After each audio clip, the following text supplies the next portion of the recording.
Father, I'm here, my son. we have the fire, the wood, but where's the lamb for the burnt offering? Your son is here. Film ini menceritakan soal Abraham diperintahkan Tuhan untuk mengorbankan putra tunggalnya, Ishak di Gunung Moria. Perintah tersebut diperoleh oleh Abraham melalui mimpinya. Setelah itu, mimpi tersebut kemudian diceritakan Abraham kepada Sarah selaku istrinya. Mengetahui hal tersebut, Sarah menjadi bingung dan kecewa mengapa Tuhan memerintahkan hal tersebut. Abraham kemudian menuruti perintah Tuhan tersebut setelah berpikir panjang meski dalam kondisi dilema.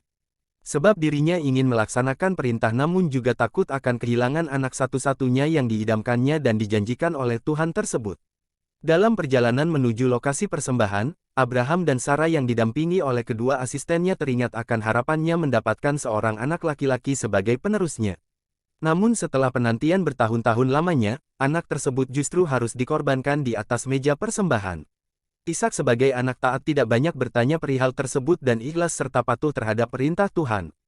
Namun ada hal kontroversi di sebagian kalangan Islam, karena dianggap bertentangan. Dalam Islam sendiri Nabi Ibrahim diketahui memiliki dua orang anak bernama yakni Nabi Ismail dan Nabi Ishak. Film tersebut tidak mengakui keberadaan Siti Hajar dan Nabi Ismail, dan di kalangan Muslim yang dikurbankan adalah Ismail. Lukman Hakim yang juga seorang anggota DPR juga memberikan suara terkait kontroversi film tersebut. Dirinya meminta film tersebut tetap diputar di bioskop Indonesia. Namun penanyangan tersebut perlu terdapat catatan. Bioskop, imbuhnya, harus memberi pengumuman terbuka atau disclaimer bahwa film ini tidak sesuai dengan sejarah dan ajaran Islam mengenai keluarga Nabi Ibrahim. Hal tersebut supaya film itu tidak menimbulkan pemahaman yang salah bagi penonton. Sebenarnya dalam Alkitab mengakui adanya Hagar dan Ismail, namun Alkitab menegaskan bahwa Hagar dan Ismail diusir. Walaupun mereka diusir, Tuhan tetap memberkati mereka.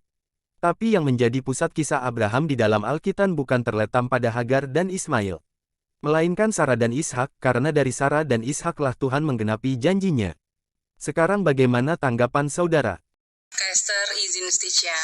Ini jujur memasuki politik 2024 tuh memang paling sering tuh yang digoreng tuh adalah isu-isu agama, terutama agama Islam. Malu sih ya, gue sebagai umat Islam itu ya malu lah ngeliatnya, kayak ngapain sih? Kayaknya tuh mereka tuh ingin menunjukkan bahwa heroik gitu loh, gue nih ngebela agama Islam. Padahal ya nggak kayak gitu, malah nambah, udah bikin gereja nih masih susah, dipersulit. Sekarang kayak ini cuma soal film, entertainment aja kayak gitu. Tanpa harus dibuat film aja, kita kan juga tahu ya bahwa ceritanya tuh memang mirip, tapi ya beda. Tapi ya kita tuh meyakini apa yang kita yakini aja, dan saling menghormati apa yang diyakini masing-masing gitu. Jadi ya harusnya nggak masalah. Ini suami tuh punya dan baca Alkitab, tapi nggak membuat kita tuh berpaling dari agama Islam gitu loh. Karena apa? Karena untukmu agamamu, untukku agamaku. Jadi yuk kita saling toleransi dan saling menghargai. Silence has been his only answer. Have I done wrong? No. No. I have done no wrong in my eyes. Am I not the son he intended for you? You are. You are the son of promise. He has promised a great nation through you. You, Isaac.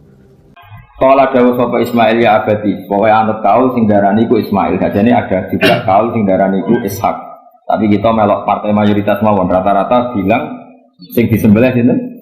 Ismail. Padahal rata-rata ulama sing top-top darani Ishak. Tapi ini Indonesia agak populer. Ismail Ishak. Ismail Ishak. Ishak apa Ismail? Dasar atau ngaji. Jadi sebetulnya perdebatan ulama itu lebih mengarah ke Ishak. Tapi mainstream kita di Indonesia itu lebih ke Ismail. Tidak usah mikir tak kok alasan ini. Karena ya kita aja Ishak tenan. Tapi yang terkenal Ismail. Darah ini goblok malah repot. Ismail umumnya wong itu Ismail ya. Ismail. Jelas ora jono ana wis. Angel panjen apa? Gini ya logika saya terangkan. Kitab suci itu kan 4, tapi yang punya cerita samawi itu hanya 3. Zabur itu enggak. Zabur itu hanya mauidhah. Jadi tidak ada keterangan itu. Kemudian banyak ulama yang meyakini itu Ishak, apa? Ishak. Tapi kita ikut apa? Yang partai siapa? Partai siapa? Ismail.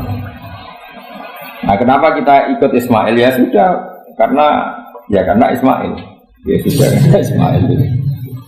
Tapi rodok panjang, mungkin kalau ceritanya. Jadi nopo gitu. Sudah bodoh raroi kok, jadi repot. Di kitab-kitab Taurat dan Injil itu memang keterangannya itu Ishak Adabi. Apa Ishak yang berstatus disembelih. Tapi kita sudah kadung kadung Ismail, mungkin kalau terang. Dawe Ismail kula ganut Ismail mawon daripada melok partai minoritas gak pemenang pemilu malah repot.